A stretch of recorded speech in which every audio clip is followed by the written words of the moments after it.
नमस्कार दोस्तों आज हम लोग बात करेंगे लाल साग लगाने के बारे में। जैसा कि देख पा रहे हैं ये लाल साग है, इसे लाल चौलाई भी बोलते हैं और कुछ लोग गेनहरी भी बोलते हैं, कुछ लोग लाल गेनहरी भी बोलते हैं, चूआ भी बोला जाता है, चीरा भी बोला जाता है, इसको श्रावणी मास भी कहते हैं और भोजपुरी में एकरा के लाल ठहरिया कहल जाला। तो अलग अलग क्षेत्रीय भाषाओं में इसका अलग अलग नाम है। तो इसको लगाने के बारे में आज हम लोग जानेंगे कि इसको लगाते कैसे हैं। तो अभी ये मार्च का महीना है और मार्च लास्ट होने वाला है, तो इसको जनवरी, फरवरी, मार्च, अप्रैल तक आसानी से लगा करके आप इसका जो है उत्पादन ले सकते हैं, क्योंकि इस समय जो है बथुआ और पालक का लगभग समय ख़त्म हो जाता है। तो मार्केट में लाल साग ही दिखाई देते हैं। इसके हरे वाले चौलाई होते हैं और ये लाल चौलाई होते हैं, उपलब्ध होते हैं। तो आप इसको आसानी से लगा सकते हैं। तो आइए इसको लगाते कैसे हैं इसके बारे में जानते हैं। वीडियो थोड़ी लंबी होगी तो पूरी वीडियो अवश्य देखिए। अगर आप लाल साग की खेती कर रहे हैं या आप क्यारियों में लगा रहे हैं पर्सनल यूज के लिए, तो सबसे पहले मिट्टी तैयार करना होता है। मिट्टी तैयार करने के लिए मिट्टी की जो है कम से कम एक बालिश्त अर्थात 9 इंच से 1 फुट तक जो है गहराई तक इसकी बढ़िया से जुताई होनी चाहिए। और जुताई करने के बाद इसको अगर क्यारी में लगा रहे हैं तो ऐसे तो हाथ से या डंडे से फोड़ करके इसको भुरभुरी बना सकते हैं। अगर खेती कर रहे हैं तो मिट्टी को रोटावेटर से भुरभुरी अवश्य कर लें। भुरभुरी करने से होता है कि इसका जो है बीज जो है एक तो छोटे होते हैं और इसके जो पौधे जो उगते हैं वो बहुत नाजुक होते हैं। जितना भुरभुरी मिट्टी रहेगी उतना ही इसका जो है जर्मिनेशन अच्छी तरह से हो पाएगी। तो मिट्टी तैयार करने के बाद मिट्टी में जुताई करने से पहले आप इसमें जो है हेक्टेयर के हिसाब से जो है 10 टन से 15 टन गोबर, सड़ी हुई गोबर जो है आप दे सकते हैं। और 1 हेक्टेयर में 10,000 वर्ग मीटर होता है। तो अगर आप बिस्वा, बीघा, कट्ठा इत्यादि में कन्फ्यूज़न होता है तो आप इसको वर्ग मीटर के हिसाब से आप डिसाइड कर सकते हैं। जैसे कि 1 हेक्टेयर में 10,000 वर्ग मीटर होता है, तो अगर 15 टन यानी 150 कुंटल गोबर हुआ तो उसको अगर हम 10,000 वर्ग मीटर में डिवाइड करते हैं तो 1 वर्ग मीटर में 1.5 kg गोबर होता है। तो आप 1.5 से 2 kg पर वर्ग मीटर के हिसाब से आप इसमें दे सकते हैं। अर्थात 1 मीटर लंबाई और 1 मीटर चौड़ाई में आप 1.5 किलो गोबर जो है दे सकते हैं, ताकि इसका जो है उत्पादन जो है बढ़िया आप ले पाएँ। ताकि इस तरह से देख पा रहे हैं इसके जड़ जो होते हैं ये काफ़ी मजबूत हों और मोटे ताजे निकले, क्योंकि ये वज़न से बिकने वाली साग है। तो जितना उत्पादन आपका अच्छा होगा उतना ही इसका वज़न जो है आपको अच्छा मिलेगा। तो आप इसमें जो है गोबर की जो खाद जो है पर्याप्त मात्रा में डालें और उसके साथ अगर खेती कर रहे हैं तो उसमें DAP, पोटास या NPK के साथ मिक्स करके खेतों में दे करके आप अच्छी तरह से जुताई कर लें।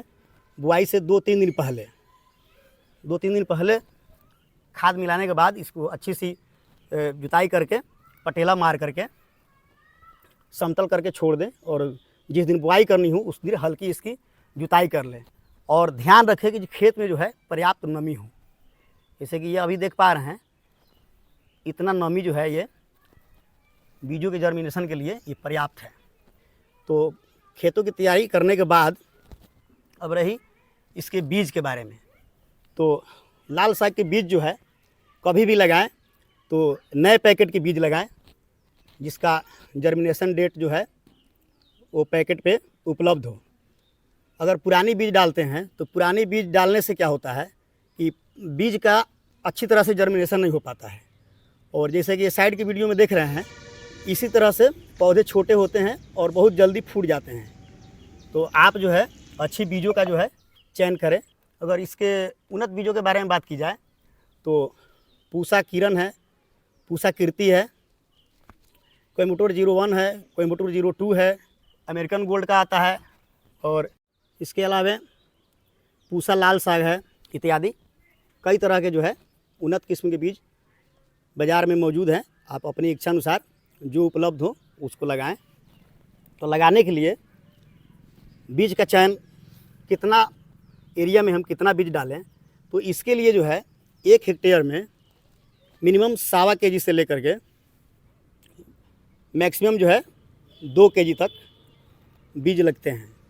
तो आप जो है अगर क्यारी में लगा रहे हैं तो वर्ग मीटर के हिसाब से, जैसे गोबर आप डाल रहे थे उसी वर्ग मीटर के हिसाब से आप इसका बीज का निर्धारण करें। तो पर वर्ग मीटर के हिसाब से आप इसका जो है,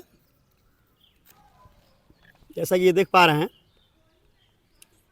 ये लाल साग का बीज है। तो ये जिसमें मैं ये इस क्यारी में जब मैं लगा रहा हूँ तो ये क्यारी का साइज लगभग जो है 3 वर्ग मीटर के हिसाब से इसका एरिया है। और ये जो मेरे हाथों में बीज देख रहे हैं तो इसके हिसाब से जो है मैं इतना ही बीज को इसमें लगाऊंगा, क्योंकि जब पौधे अलग अलग होते हैं तो इसमें ग्रोथ जो होता है बहुत बढ़िया होता है। जैसे ये देख पा रहे हैं, ये पौधे जो हैं ये मोटे मोटे हैं, यही ये 18-20 दिन पहले का लगा हुआ है, जैसे ये देख पा रहे हैं।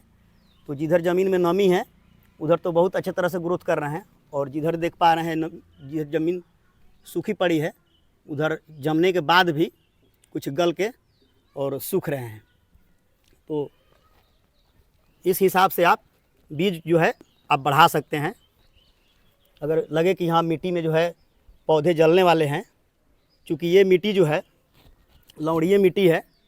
लवणीय मिट्टी का पहचान है जब पानी देते हैं और पानी सूखने के बाद जो है ऊपर रेह जो है ऊसर टाइप का जो रेह जो है जम जाता है, और उसका कारण है कि जो नीचे से जो नमी जब ऊपर सूखती है तो नीचे का नमक जो है ऊपर आकर फैल जाते हैं और जो पौधों के जड़ों के लिए जो है हानिकारक होते हैं।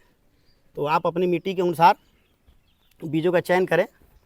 अगर मिट्टी स्वस्थ है तो बीजों की मात्रा बढ़ाने की कोई आवश्यकता नहीं है, और मिट्टी थोड़ी गड़बड़ है तो आप थोड़ी सी बीज जो है पर वर्ग मीटर के हिसाब से आप बढ़ा सकते हैं। तो ये रही बीजों की चुनाव के बारे में। अब इसको डालते कैसे हैं, तो जैसे कि आप देख पा रहे हैं ये बीज की जो मात्रा जो है काफ़ी कम है। अगर इसको हम हाथ में ले करके ऐसे छीटें तो कहीं कहीं ये अधिक गिरेंगे, कहीं कहीं कम गिरेंगे, और उस स्थिति में कहीं कहीं पौधे घने निकलेंगे, कहीं कहीं ज़मीन खाली हो जाएंगे। तो सबसे पहले इसको लगाने के लिए किसी बर्तन में मिट्टी भर लेते हैं। जैसा ये देख पा रहे हैं ये मैंने मिट्टी इसमें भर लिया है। मिट्टी भरने के बाद अब इसको हम इसमें मिला देंगे। मिला लें। मिलाने के बाद अब इसको जो है इसकी मात्रा बढ़ गई तो अब इसको हम आसानी से इसको छीट विधि द्वारा इसमें छीट सकते हैं। तो छीटने का भी तरीका जो है, जैसे आप जिस दिशा में आप बैठे हैं उस दिशा से, जैसे अगर मैं इस दिशा में बैठा हूँ तो पहले इसी दिशा में, यानी कि वर्टिकल, इसको ऊर्ध्वाधर बोलते हैं, ऊर्ध्वाधर पहले छीटेंगे। तो यहाँ से जैसे शुरू करेंगे ऐसे छीटते हुए, ऐसे हो गया, फिर यहाँ से ऐसे आगे की ओर वर्टिकली,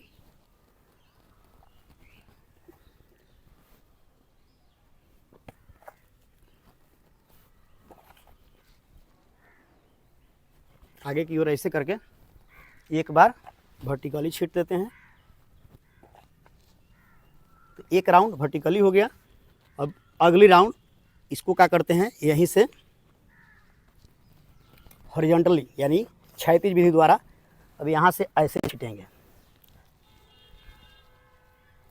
इस तरह से छीटने से जो है बीज का वितरण जो है चारों ओर समान दूरी पर फैल जाते हैं। ये इस तरह से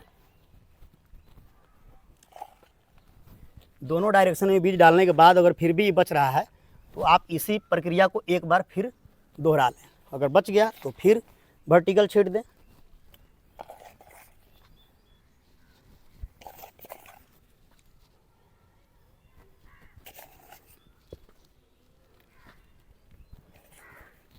और फिर भी बचा हो तो फिर उसको हॉरिजॉन्टल यानी कि क्षैतिज रूप से ऐसे छीट दें। इस तरह से ये बीज जो है चारों ओर एकदम समान दूरी पर ये छितर गए हैं। तो अब इसको करेंगे, अगर खेती कर रहे हैं तो यही प्रक्रिया अपनाइए, और अगर खेती कर रहे हैं तो ये हाथों से या खुरपी से संभव नहीं हो पाता है, तो इसको आप जो है या तो वही रोटावेटर से हल्की इसको ऊपर से इसको जुताई कर दें, या क्यारी में लगा रहे हैं तो इसको हाथ से ही ऐसे ऐसे वो कर दें। अगर ज़मीन अधिक तैयार है तो ऐसे हाथों से ऐसे कर दें। अगर हाथ से संभव नहीं है तो आप इसको खुरपी से ऐसे ऐसे हल्के हल्के खुरपी से ऊपर ऊपर ½ इंच का गहराई लेकर के इसको आप खोद लें। अगर ये भी संभव नहीं है, अब लग रहा है कि कहीं गड्ढा हो जा रहा है, कहीं ऊपर हो जा रहा है, तो उससे भी आसान तरीका है, आप किसी बर्तन में बीज छिड़कने से पहले मिट्टी जो है कहीं इकट्ठा कर लें। ये छोटे क्यारियों में ही संभव है, जैसे मिट्टी का भी मैं बता रहा हूँ। जैसे ये मिट्टी हो गया, इसे किसी बर्तन में मिट्टी डाल लें और एक समान परत जो है ऊपर से ऐसे ऐसे सबको छिड़क दें। ये सबसे आसान विधि है और बीजों के लिए जो है ये सबसे आसान तरीका है। क्यारियों में ये संभव है।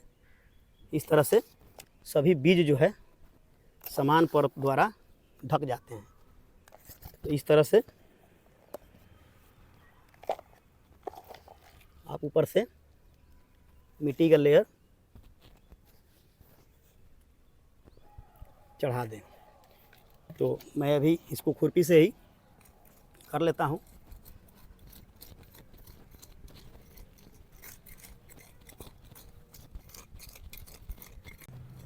इस तरह से खुरपी से मिलाने के बाद, इस तरह से हल्की खुदाई करने के बाद आप जो है इस तरह से हाथों से जो है या लकड़ी या डंडे के सहारे आसानी से इसको ऐसे मिला लें। मिलाने के बाद इसको 2 दिन तक छोड़ दें। ये 5 से 6 दिन में जो है अंकुरन ले लेते हैं। और अगर धूप अधिक हो तो आप जो है इसमें पानी डाल सकते हैं। तो पानी इसको फुहारा से दें और उतना ही पानी देंगे जितना ये आराम से ये भीग सकें। तो 4 दिन 5 दिन तक ऐसे इसको भिगा कर रखेंगे। हल्का हल्का निकलने के बाद जब लगे कि हाँ अब नाजुक इसके जड़ जो है वो गल रहे हैं या धूप से सूख रहे हैं, तो इसमें जो है एक जगह कहीं पानी डालें और धीरे धीरे धीरे धीरे इसको पटने दें और ध्यान रहे अधिक पानी न दें। तो इस तरह से बराबर करके आप छोड़ सकते हैं। तो ये थी लाल साग लगाने की विधि। अगर वीडियो अच्छी लगी हो तो लाइक कर दें, कमेंट करके भी बताएं। और मेरा यूट्यूब चैनल चंपारण वाटिका और फेसबुक पेज चंपारण वाटिका के नाम से ही है। तो आप फेसबुक देख रहे हैं तो आप फॉलो कर लें, और यूट्यूब पर देख रहे हैं तो सब्सक्राइब कर लें और अपने दोस्तों के साथ शेयर करें। वीडियो देखने के लिए धन्यवाद।